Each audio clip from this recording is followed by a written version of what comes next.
Thank you for joining us for Community Link. I'm Carolene Mays. On a mission to help minority women overcome barriers that limit access to leadership, Jordan Coleman founded A Seat at the Table. Jordan is with us today to talk about this impactful work of this initiative. Jordan, thank you for joining us. Thank you for having me. So when did you start A Seat at the Table, and what did you see that moved you to begin this initiative? Yes, so I started A Seat at the Table in 2018. It was birthed out of my own adversities, working in corporate spaces, and just having that hard time of moving up the corporate ladder and being that person at the table. And so I said, instead of complaining about it, let's do something about it. And so we started this initiative from the ground up and invited women to see if they were experiencing the same thing, and surely they were. And so from there, it's been launched, and we're now a nonprofit. So. Wonderful that you took your adversity and moved forward with it. So what are you doing at A Seat at the Table? What changes are you making? Yeah, so the first thing is we noticed that women need mental health support. And so working in these spaces, there's PTSD and trauma that we have from the workspace. And so giving them access to mental support, grief support, and just understanding those traumas, those emotional triggers to help them really navigate the table. I say a healed woman at the table is a powerful woman at the table. And so we really work to ingrain that in women and give them that access to be that woman.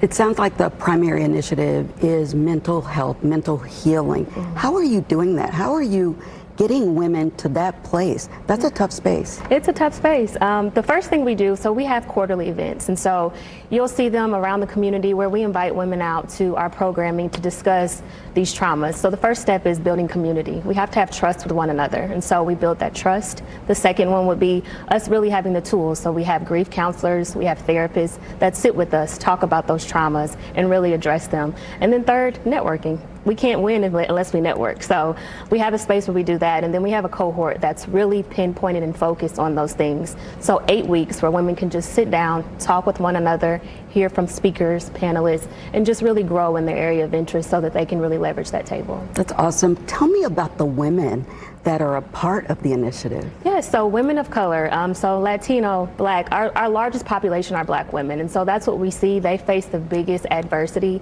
and so providing space for that and that safe space. We hear Black women say, we don't have many safe spaces, and so we really hone in to make sure that they have that and they're provided that. And is it open for any age? Is it just corporate women? No, any. So our last cohort, we actually had corporate women, women that were in entrepreneurship, and one woman that was in government. So it's a broad range, and so age range, I would say 25 to about 50, and I know that's really broad, but that's really what we see. We have that vast majority of women that are in the corporate space, and they're like, well, I've been here for a long time, I've experienced these things, do I want to stay? I need some tools, I need a sisterhood, and they come to us. So can any woman of color be a part of the cohort then? Yes. Okay, that's awesome.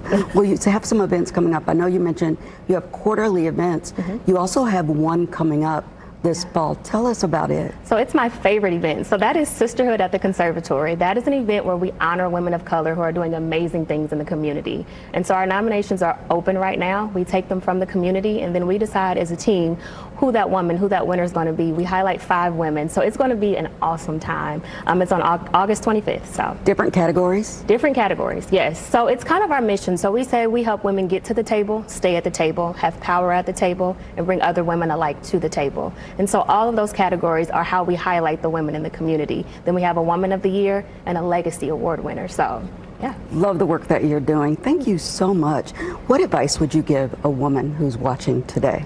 Oh, I would say keep going. No matter how much adversity you have, keep going. There's somebody watching you and somebody rooting for you. Don't give up and just keep pushing through all of the barriers that you have. And they deserve seats at the table, don't they? Absolutely. Yes. Thank you so much, Jordan. Yes, appreciate you. And thank you for joining us for this week's Community Link. To share this story or learn more, head to wishtv.com. We'll see you next week.